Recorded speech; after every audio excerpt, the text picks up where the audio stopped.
Chairman. The Honourable Dr Nick Mr. Smith. Chairman, I'm delighted to be able to answer the questions that both Dennis O'Rourke and Megan Woods has asked about Part 3 of this bill. Can I firstly deal with the issue of the Canterbury Water Management Strategy, of which I think myself and Mr O'Rourke share a view that it was a good piece of work. It was developed collaboratively by the people of Canterbury. It was actually developed by a large amount of work from the mayors because they were so frustrated, and the other councils in Canterbury, because they were so frustrated about a lack of progress on water management by the previous Environment Canterbury.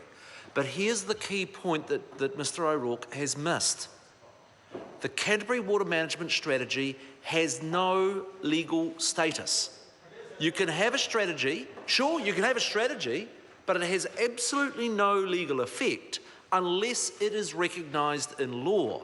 Now, we recognised it in law in 2010 with the ECAN legislation, and we are recognising it here as a document that the Environment Canterbury needs to take into account as it completes the exercise of putting water rules in place in Canterbury. If Mr O'Rourke's position is actually to take effect, what he's effectively saying is, great, Canterbury has a water management strategy, but it has absolutely no legal status anywhere. And that to me seems an extremely illogical position, and I challenge him, if he really believes in the Canterbury Water Management Strategy, he will vote for this bill because it is the only way of giving it any legal status in the management of water under the RMA, and that can only be done with this bill. I now want to come to the question that's been raised by Megan Woods. It is an important one. It's around the appeal rights, and it goes to the heart of the challenge around water in Canterbury. You see, under the existing Schedule 1 process of the RMA, the average time for getting a plan in place is 8 years.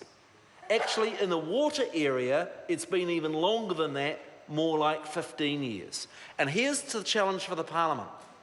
Can Canterbury wait 7 to 15 years to get some rules in place for fresh water? I don't think any member in this House would honestly say that is true. If I listen to the Environment spokesperson David Parker's questions in the House today, what he is rightly arguing is actually we need to get some rules around agricultural intensification and other things a lot more quickly than that. But here's the dilemma for Labor.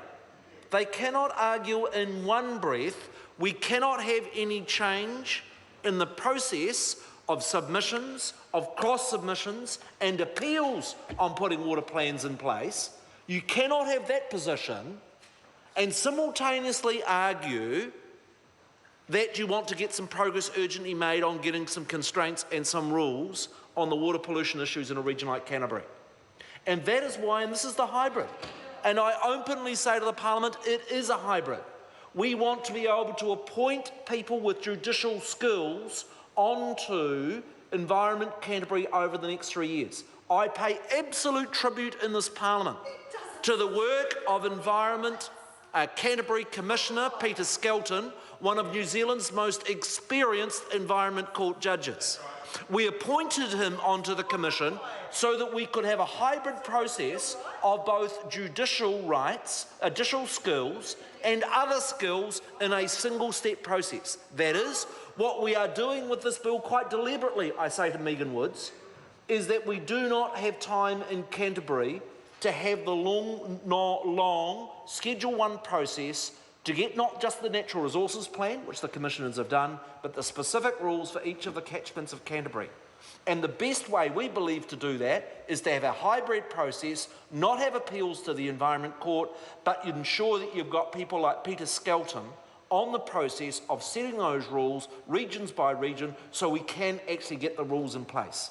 And that is where Part 3 and providing for no appeals to the Environment Court is the quid pro quo to ensuring that the government can appoint those judicial skills and make sure that we get these rules in place once, but that we get it right. And in my view, that is the best way forward for Canterbury. Eugenie.